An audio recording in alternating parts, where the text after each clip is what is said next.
Hello everyone, hope all of you are fine. Welcome to Sacred Heart School Study Help Guide. Here is your Mamta Miss going to teach you to class 5, 6 and 7 students English 1 language chapter 1 the sentence. Before I begin the sentence, let me speak something about the language. My dear students, you know that without language we cannot communicate to one another. So language is very important in our life, and to speak good language we have to learn different kinds of grammar, and if grammar is good then we can also have a good language speaking skill or writing skill or reading skill and listening skill, isn't it? So to have a perfect language we have to read some grammar, and today I am going to teach here your first chapter, the sentence. The sentence. Definition of sentence. Let us know first of all the definition. A sentence is a group of words that are put together to mean something. A sentence is the basic unit of language which expresses a complete thought. So my dear students, what is a sentence? A sentence is a group of words. They are group of words. As you know that in English we have 26 letters. From these letters we frame what? Words. And from words what we frame? Sentences. And from sentences to paragraphs.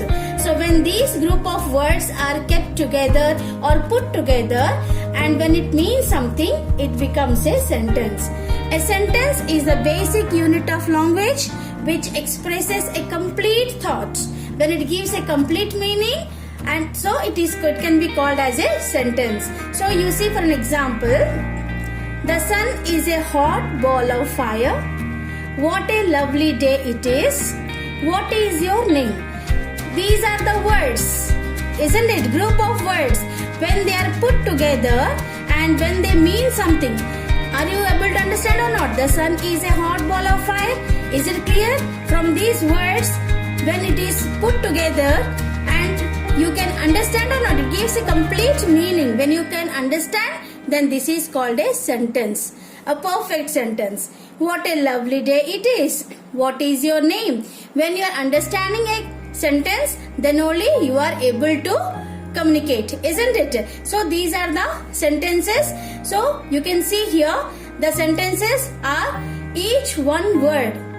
Each one word in the sentence represents to any one part of your speech. We have 8 parts of speech. So each one word that is put here belongs to any one part of speech.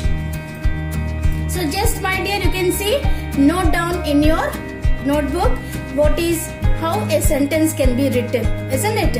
A sentence begins with a capital letter and ends with a full stop or a question mark or a mark of exclamation. Okay, so you can see here I have written all the sentences here, okay, in the capital letter, but usually when we begin a sentence to write, it always begins with a capital letter. You know the capital letters? So it begins with a capital letter and ends with a either full stop, question mark or a mark of exclamation.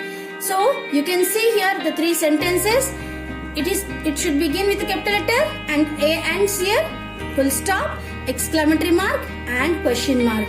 So these are the punctuation marks should be put at the end of your sentence, and when this is clearly written with a capital letter and with these punctuation marks and it gives a complete meaning, then it becomes your sentence. Is that clear, all of you?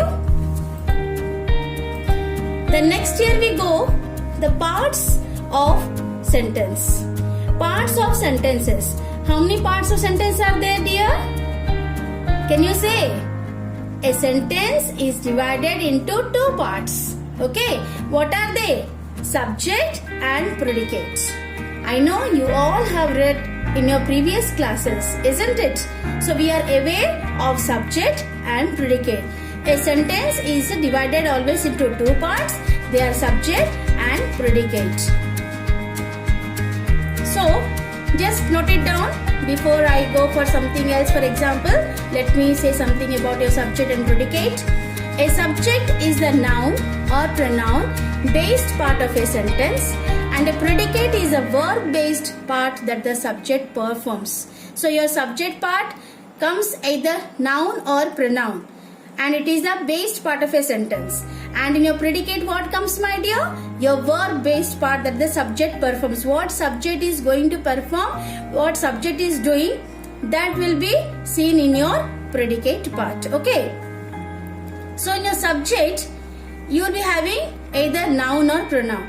As I told you when I was teaching you sentence, that each word put in a sentence represents to any one part of speech. So what is this noun and pronoun? They are also belonging to part of speech, right? So noun and pronoun. So your subject will be noun and pronoun. And verb part is what? In the predicate part, you'll be having verb, object and other parts of speech. For an example, we can see Mr. Verma works in a bank. What is this Mr. Verma? It is a subject. Okay, how we know that it is a subject? When you are seeing this sentence and when we put the question, who works in a bank? You will get the answer, Mr. Verma. And Mr. Verma act here as a subject. And what is the remaining words in a sentence? They are predicate. It shows that what the subject is doing here. No, isn't it?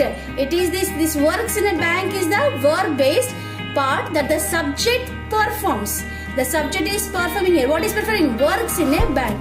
This works in a bank is telling about whom? About Mr. Verma, isn't it? So now you understood from this example, Mr. Verma is the subject part and works in a bank is the predicate part. So this whole sentence is divided into two parts, subject and predicates. So let us now read about the kinds of sentences. You have learned what is a sentence, parts of sentences, and now let us learn about kinds of sentences. So how many kinds of sentences are there? Sentences are of 4 kinds. How many kinds? 4 kinds. What are they? They are called, first one is your statement. It can be said as declarative also. It can be said also assertive. Second one, questions, interrogative. Third one, commands, imperative. And the fourth one is your exclamatory. Once again I repeat, there are 4 kinds of sentences. The first one is named in 3 ways. You can say either statement, declarative or assertive. Your second one you can call as a question or interrogative. And third one, command or imperative. And your fourth one is your exclamatory. So these are the 4 kinds of sentences. So my dear students, till now we have read sentence, part of sentences and these names of kinds of sentences. In my next video, we'll go each one of the sentences. We will read about each kind of sentences and its examples. Is it clear? So just till now you go through your textbook and read your first chapter. So stay safe, take care, stay healthy. God bless you. Thank you all.